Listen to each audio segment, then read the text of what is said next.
Disciple Project at Egret Isle Farm. And as you can see, today we are back in the shop.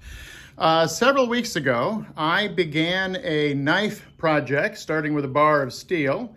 And today I want to see if I can push that along a little further. This is my third attempt at a knife.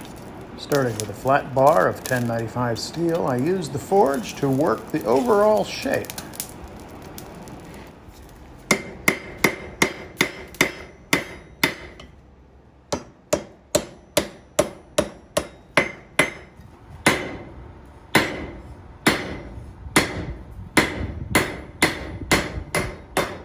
Now, I have used forge work and knife making in general as another way to climb learning curves. And I've used it as a way of talking about flexibility of mind and flexibility of soul. Today, I want to make a knife or push this a little further along in the context of the need for patience and, frankly, ignorance. So I'll say more about that later, but for now, let's get started.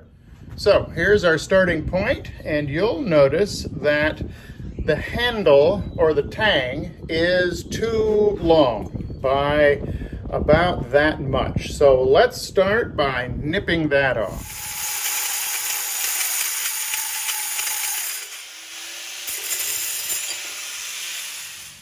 Okay, that's a little better, more manageable.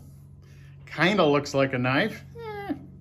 Now, I have to admit, if I'm being transparent, that my tendency is to want to be good at something basically as soon as I start. And I feel frustrated if I try to learn something new and I'm not very good at it pretty quickly. And I've even been known, I know, this is just me, I've even been known to put it down and walk away from it if I wasn't as successful as I thought I should have been early on. Well, let's try not to do that with this knife. All right, let's work on some grinding.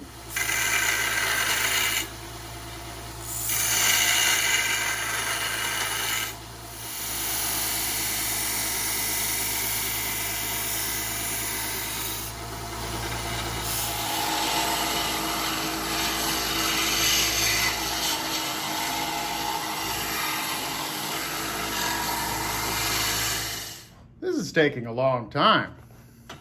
Here's where patience comes to play. A little bit at a time, little bit at a time. And from this crusty old chunk of steel comes something shiny and new. And that's the miracle of it.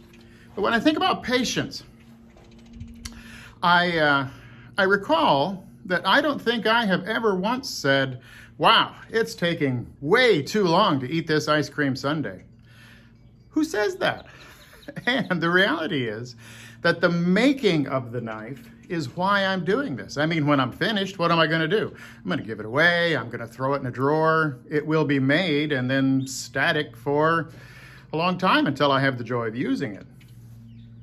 So I wonder why I'm impatient in the making of it. And I can tell you that it is in my impatience that most of my mistakes are made. Now, I know what some of you are thinking. You're looking at this and you're saying, well, doofus, why don't you use a bigger grinder? A little bitty 1-inch grinder? Why? That's dumb. You should have a 2-inch by 72-inch grinder that has all the bells and whistles. Man, that'd just slick this up fast. And that's true.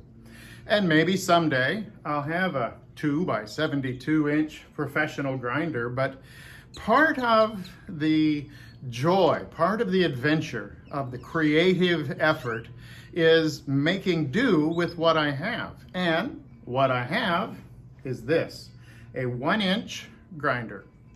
And so we're going to see what can be done with a 1-inch grinder, and we're going to see just how much patience it can teach me.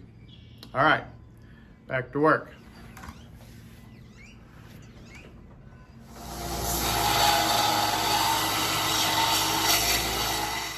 Okay, I am all right with the basic shape. I still have some forging marks here and there, but I've kind of decided that I like them. I'm going to let some of these forging marks stay. Or maybe I'm lazy. I'm not sure. One or the other. So now, what I need to do next is something called the bevels. And I don't know how to do bevels. So here you can see what a bevel is. It's that angle right at the blade that actually makes the blade happen. And it must be done very precisely. Well, now you know what a bevel is. Not only do I not know how to make bevels on this knife, I don't even know if it's possible on my equipment. So what's a knife maker to do? YouTube. Well, truthfully, most of what I know about most of what I do in terms of creative work, painting, leatherwork, blacksmithing, bookbinding, and farming comes from YouTube. YouTube has become, among other things, a sort of compendium of human knowledge in an age when much of the sort of knowledge I need was in danger of being lost, or at least lost in any generally available way. YouTube, in large part, has fueled the great maker's renaissance happening today. Any creative skill that you want to know is probably available on YouTube. Let's see. YouTube. 5 tips for grinding better bevels on your knives. Grinding knife bevels. World's easiest grinding jig for knife making for the beginner, plunge lines and bevels.